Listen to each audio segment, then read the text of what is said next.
अशी चिक मोत्याची माळ होती ग 30 तोळ्याची ग. चिक मोत्याची माळ होती ग 30 तोळ्याची ग. जसा गणपतीचा गोंडा चौरंगी लाल बावटा ग. गणपतीचा गोंडा चौरंगी लाल बावटा ग.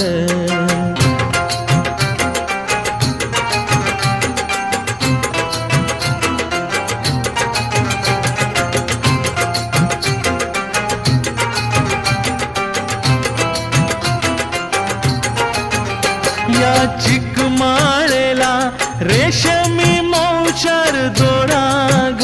या चिकमाळेला रेशमी मौचार दोराग. मऊ रेशमाच्या दोर